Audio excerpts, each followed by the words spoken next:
Hello DC fans, इस video में हम लोग बात करेंगे एब्सोल्यूट सुपरमैन स्टोरी लाइन के पार्ट 15 के बारे में। अगर आपने पिछले पार्ट्स नहीं देखे हैं तो चैनल की प्लेलिस्ट में जाके पिछले पार्ट्स देख सकते हैं। तो चलिए बिना टाइम वेस्ट किए आइए शुरू करते हैं।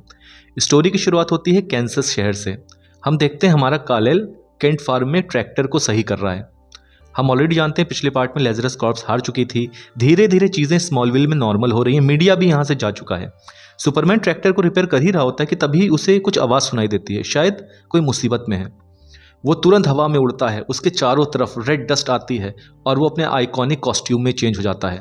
वो उड़ के मुसीबत वाली जगह तक जा रहा है। शहर के लोग अपने हीरो को जाते हुए देख रहे हैं। हम देखते हैं एक डैम है जिसमें क्रैक आ गया है। सुपरमैन अपने रेड डस्ट की मदद से उस डैम के जो ब्रेकेज है उसको रोक देता है।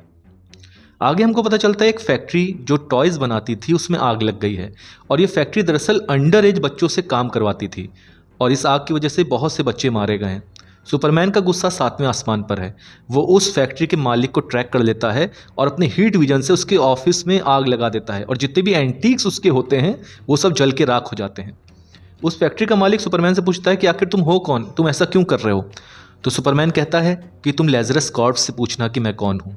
तुम लोग ये सोचते हो कि तुम लोग अब अनटचेबल हो, ऐसा नहीं है। अब मैं आ गया हूँ, अब तुम लोग अनटचेबल नहीं हो। तो जितने भी मजदूर हैं तुम उनको सही से वेजेस दोगे और अंडर एज किड्स को अपनी फैक्ट्री में काम नहीं कराओगे, वरना मैं तुमको और तुम्हारी फैक्ट्री को अपने तरीके से हैंडल करूँगा। हम ये देखते हैं सुपरमैन जो है वो ऐसे ही लोगों की मदद करता रहता है और कभी कभी तो वो अपनी केयर भी नहीं कर पाता, यानी खुद भी रेस्ट नहीं कर पाता है। उसको जैसे ही लगता है कि कहीं पे मुसीबत है, लोगों को मदद की ज़रूरत है, वो तुरंत लोगों की मदद करता है। लाना लैंग भी सुपरमैन से यही कहती है कि तुम लोगों की मदद कर रहे हो, जो केंट फैमिली थी वो भी खुश होती है, लेकिन तुम खुद की भी फिक्र करो, तुम्हें भी रिचार्ज होने की ज़रूरत है, तुम्हें भी रेस्ट की ज़रूरत है। कालेल कहता है कि ये जो अर्थ है यही अब उसका घर है और उसकी जिम्मेदारी है कि जितना हो सके लोगों की हेल्प करे और जितना हो सके लोगों की वो मदद कर सके। अगले पल हम देखते हैं नेवाडा डेजर्ट।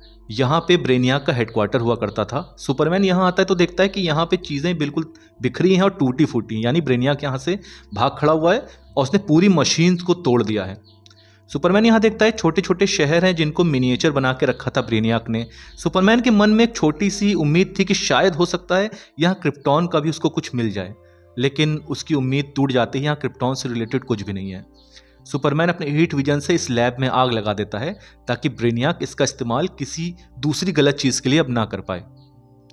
अगले पल हम देखते हैं मिडिल ईस्ट की एक जेल। वहाँ पे सुपरमैन रास अल गुल से मिलने जाता है। रास अल गुल के पास क्योंकि लेजरस पिट का अब एक्सेस नहीं है तो हम ये देख रहे हैं वो धीरे धीरे बूढ़ा हो रहा है। सुपरमैन इसको ये बताता है कि जितने भी तुम्हारे बोर्ड मेंबर्स थे सब ने तुमसे कन्नी काट ली है और कोई भी तुम्हारी मदद के लिए नहीं आ रहा है, तो तुमको अब इस जेल में ही रहना पड़ेगा पूरे टाइम।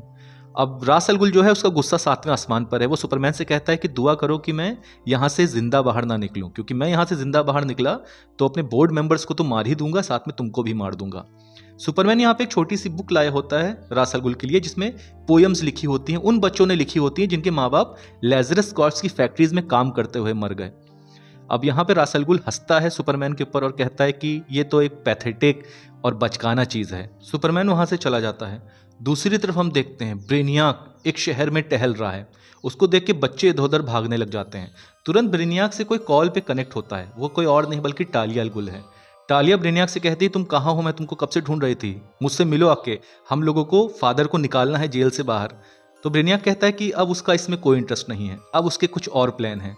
तो अगर उसे अपने फादर को बाहर निकालना है तो वो अपने दम पे बाहर निकाले, ओवर एंड आउट। वो कॉल को तुरंत कट कर देता है। दूसरी तरफ हम देखते हैं सुपरमैन रेगुलर विजिट करता रहता है रास अल गुल को और वो उसे वो पोएम सुनाता रहता है उन बच्चों की। वक्त गुजर रहा है, रास अल गुल धीरे धीरे बूढ़ा हो रहा है। सीन दोबारा शिफ्ट होता है स्मॉलविल की तरफ, जहाँ पे हम देखते हैं एक बच्चा जिसको कैंसर की बीमारी थी, वो सुपरमैन से रिक्वेस्ट करता है कि वो सनराइज को थोड़ा ऊपर से उड़ के देखना चाहता है। सुपरमैन उसको सनराइज दिखा देता है। कुछ दिन बाद उस बच्चे की डेथ हो जाती है। सुपरमैन बहुत ज़्यादा दुखी होता है। वो इतना ज़्यादा दुखी हो जाता है कि वो इतनी ज़ोर से चीखता है कि बहुत सी सैटेलाइट्स अपने ऑर्बिट से खिसक जाती हैं। अब अगले ही पल हम देखते हैं कि वहाँ पे हॉकमैन आ जाता है। वो सुपरमैन से कहता है कि ये तुम क्या कर रहे हो, तुम्हारी वजह से जो सैटेलाइट्स हैं वो अपने ऑर्बिट से खिसक रही हैं। अब दूसरी तरफ हम देखते हैं ब्रेनियाक जिस शहर में आया था वो दरअसल एक बिल्डिंग की तरफ जा रहा है और उस बिल्डिंग का जो बाहर मेल बॉक्स लगा हुआ है उस पर लिखा हुआ है लूथॉर। और यहीं पर इस पार्ट का एंड होता है।